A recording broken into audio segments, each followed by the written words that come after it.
You're watching Afternoon Live. A woman has successfully had a brain tumour removed while playing her violin during surgery. Just have a look at these incredible pictures of the operation. A warning, if you're a bit squeamish, you might want to turn away right now.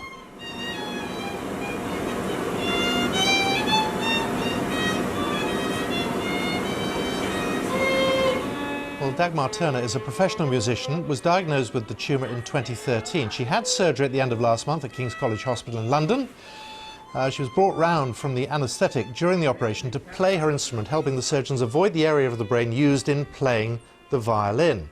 Well, it's a great pleasure to say I can speak now to Dagmar Turner, who joins us from her home in the Isle of Wight, and I'm also joined by Professor Gurmas Ashkan, who performed the surgery and joins me now from King's College Hospital in central London. But Dagmar, first of all, I must start with you, because when you said you didn't want to give up playing the violin, what did you make of the plan that the operation would have to be carried out while you played?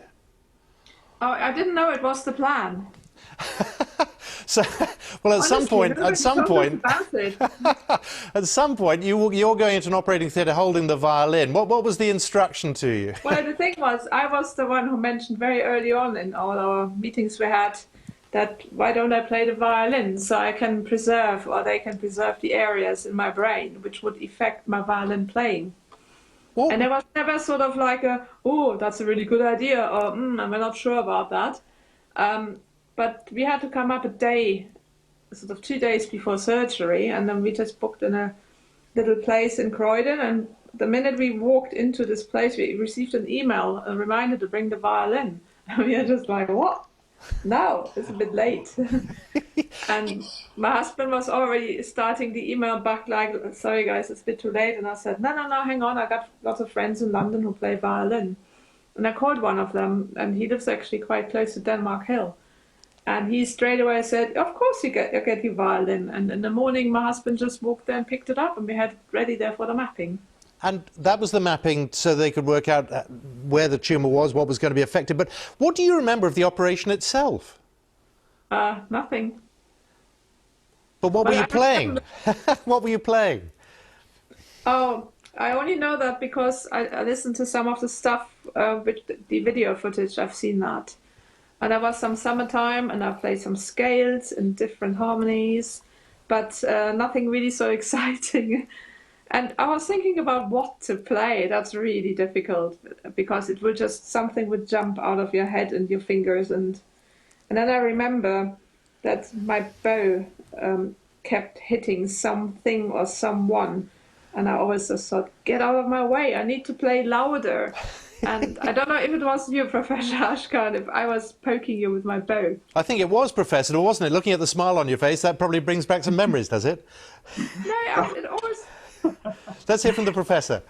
Sure. Dagmar, good to hear your voice. Absolutely. So, no credit from our side. It was Dagmar who actually put the idea in our head that we could potentially operate with her, and she helping us and collaborating with us during surgery by playing the violin, and therefore making sure that we don't damage those critical areas that control the fine hand movement and all those hugely dexterous movements that the violinist has got to do in order to play all those wonderful songs. So during surgery, we were obviously very creative in terms of positioning Dagmar, because as you know, the first part of the operation, we had to do under general anesthetic, to do all the painful part to open the skin and the bone, and then it was a matter of waiting for her to wake up from the anesthetic to do that fine tuning and for her to start playing the violin, and then we adjust our technique and remove the tumor. So we had to make sure that when she wakes up, she already wakes up in a position where she can hold the violin and start playing immediately.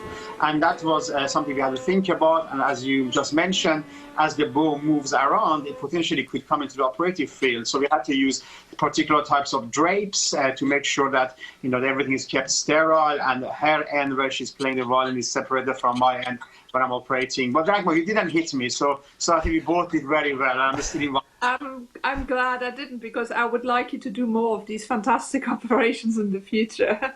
It is remarkable. It is a remarkable thing. It's a remarkable thing to watch, and we ought to say, Professor, I mean, it was a successful operation. Yes, I think success is measured by patient satisfaction and their quality of life. So, increasingly moving forward in neurosurgery from just thinking about preserving life and extending life to extending good quality of life. So when you talk to patients like Dagmar, what matters to these patients is having the good quality of life. And of course, that is very individual. For Dagmar, quality of life meant being able to play violin. So it's our role to be able to preserve that. So that was one measure of success, having Dagmar who can play violin again. You heard that yesterday, wonderfully playing her songs again, only 2 weeks after surgery. And of course, the other aim was to make sure we remove substantial amount of the tumor, and particularly all those areas within the tumor that we were worried about in case it's turning more aggressive. And I'm glad to say that, as Dagmar knows, the post-operative MRI scan showed really good results when we remove all those suspicious areas within her tumor, and overall we remove over 90% of the tumor, which I think is a good results here. Which is fantastic. And Professor, I know you're going to want to hear this. And Dagmar, this is the moment where you show us how successful this operation has been, because we've got to hear a tune, haven't we? I'd love to hear the fact. Right, here she goes.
Dagmar, fantastic. Professor, a quick word. It couldn't have gone better.